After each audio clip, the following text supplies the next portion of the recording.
What's up, boys and girls? This is Dr. Remy LeBeau, and I'm coming at you once again from the X-Lair to provide you some very important insights into the most recent film released in the Terminator franchise, Terminator Genisys sister. Let's just call it Terminator 5, or I guess they want to call it Terminator 1A is sort of what they're doing. I don't know. I don't know if this is a reboot or a sequel. It's not completely clear, but what is clear is that I did see this movie and I have some thoughts on it, and I'm about to tell you all about that. Let's get into it, bitches.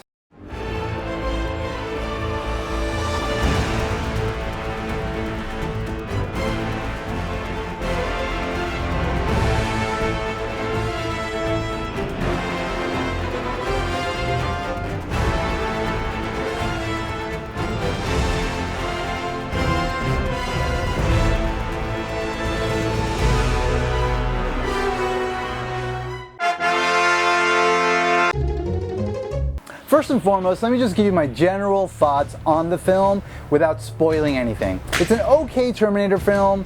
I'm not like overly ecstatic about it. My mind was not blown by this film. It's an attempt to redirect the storyline of the Terminator franchise in a direction that tries to sort of capture some of the magic from the original James Cameron movies.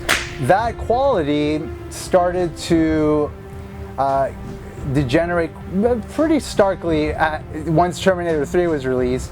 And then Terminator Salvation, I mean, whatever, people can say what they want about it.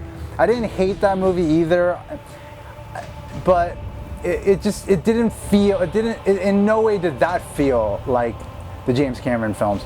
This film, there were moments in the film that I kind of felt it, and then there were moments where it was just completely lost. And also, in the attempt to recapture the magic, I feel like some innovation was kind of sidestepped, like innovation in terms of taking the story into directions that aren't expected. That didn't necessarily happen in this film, so I wasn't at any moment at the edge of my seat wondering what was going to happen. If you're a Terminator fan, like, go watch this movie. Why not? Like, you're not going to have a bad time.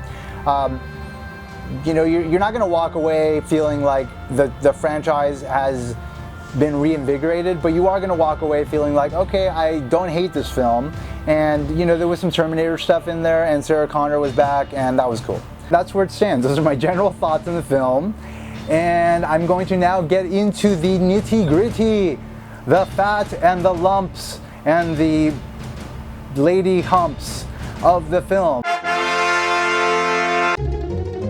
Alright folks, let's get into spoiler territory here. So the story of it is strange. I'm assuming after the first attempt to kill Sarah Connor failed, they sent Terminators back further and further into the past, into her youth, to try to kill her. And so each one of those attempts resulted in a different timeline, I'm going to assume. And this film is the result of the Terminators going back to Sarah Connor's childhood and trying to kill her, killing her parents, and then having Arnold Schwarzenegger show up, save her, and then raising her. And so that is like a parallel universe to the one that we know from the original films. So what was interesting about it was that the things that happened in the film were sort of the things that happened in the other series of movies. And ultimately it culminated in sort of the events that occurred in the third film with an attempt to kind of stop Skynet before it goes live. So this film kind of did that. It did it in a different way. And that was refreshing to me because I always hated that they killed off Sarah Connor just by saying that she got cancer in the third film. That was always a big letdown for me because Sarah Connor was one of the pillars that held up the James Cameron series, and to just not have her in the third film and just kill her off was just really disappointing, and it left quite a big hole in that film.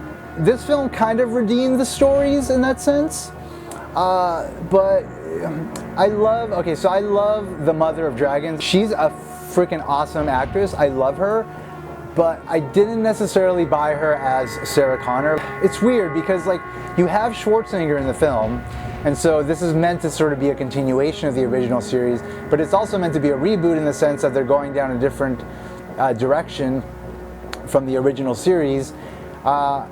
So you then had to sort of accept the Mother of Dragons as Linda Hamilton, but again, I didn't buy her Sarah Connor, but she's the next best thing to nothing. And so for me, I was like, okay, cool, I'll take her. I'll take her as Sarah Connor. I went down the journey with her as Sarah Connor. And then Jai Courtney, he wasn't quite Kyle Reese to me, but you're never gonna get the original Kyle Reese back.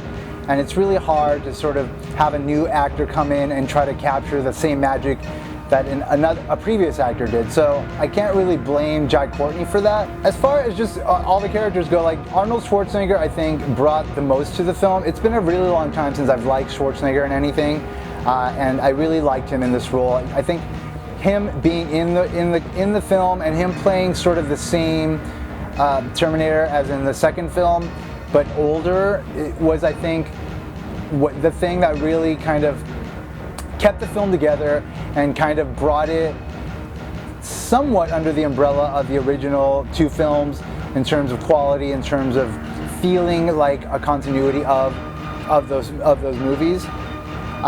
So that was a strong point of the film. As far as where the story went, like I mentioned earlier, I feel like the film sort of was an alternate Terminator 3. But it kind of did the same thing, but one good thing that happened in the end was that they actually did achieve stopping Skynet, seemingly. Obviously that there was an end credit scene, that is likely not the case. There's more coming. The story is going to continue on, and Skynet is probably eventually going to go online. But the thing about that is that for me, I felt like, you know, it was a little bit predictable. I wasn't surprised by anything that happened. The big twist, I know a lot of people online have been talking about the fact that it was kind of revealed that the villain Terminator was going to be John Connor in the film, and that was revealed in the trailer. And that's sort of like a big twist in the film that maybe would have carried a lot of weight had we not known about it going into it, but you know, whatever, it happened. I think another strong aspect of the film was the design of this new Terminator. I think it was a lot stronger than the design of the Terminator in Terminator 3. What they should have done is had Terminators and had just multiple liquid Terminators. I think that would have been really cool. And then maybe had a sequence where like 10 of them like merge into like a giant one. That would be awesome. One thing that I felt was lacking was the guy that played John Connor. I didn't necessarily like the guy. I mean, I guess that's sort of the point, like we shouldn't like him too much because he is going to be the villain of the film. But as much as people did not like Terminator Salvation, I think this film would have benefited greatly from using Christian Bale as John Connor, because taking the Christian Bale, who's John Connor, that actually was a good portrayal of John Connor as like an older soldier, taking him and then kind of putting him into this world where he is the threat, I think would have just added a lot more to the film. As far as the filmmaking goes, it was very good filmmaking. Like, Alan Taylor is a good director. He's proven that in his work on Game of Thrones. He proved that with Thor: The Dark World, and he proved that with this film as well. I think as far as the filmmaking goes, it was fine. There was a lot of sort of recreations of scenes from the first film that were executed nicely, and it's tricky to do something like that, so for him to have pulled that off is nice. And the action sequences were good. There was some interesting stuff, like the helicopter chase. I liked that. And of course, there was the big set piece that we already saw in the trailers, which was like the Golden Gate Bridge sequence. I mean, that was cool, whatever, but like you've seen so much of it in the trailer that it just wasn't that interesting to me. And I think overall, the storytelling, time travel, convoluted nature of the film aside, I think the I think the storytelling was fine. I think, you know, with what they were trying to do, I think that they did as much as they could do. Overall, in terms of just a score out of 10, I think I'm going to give it a 7.03. 7.03 I think is a decent score for the film. I think you know, it has potential to go places that might be interesting, and hopefully they will go to those places. But again, there was a lot of dependence on the old stories and not enough new material to kind of engage me in a direction that was surprising and captivating as just you know, an audience member. So those are my overall thoughts on the film.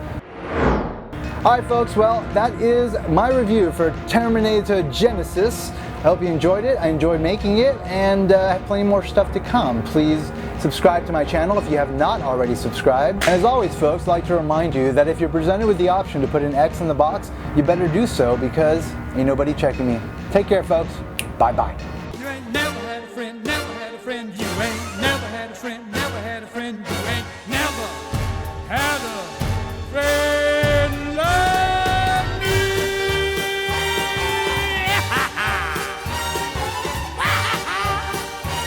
You ain't never had a friend like me.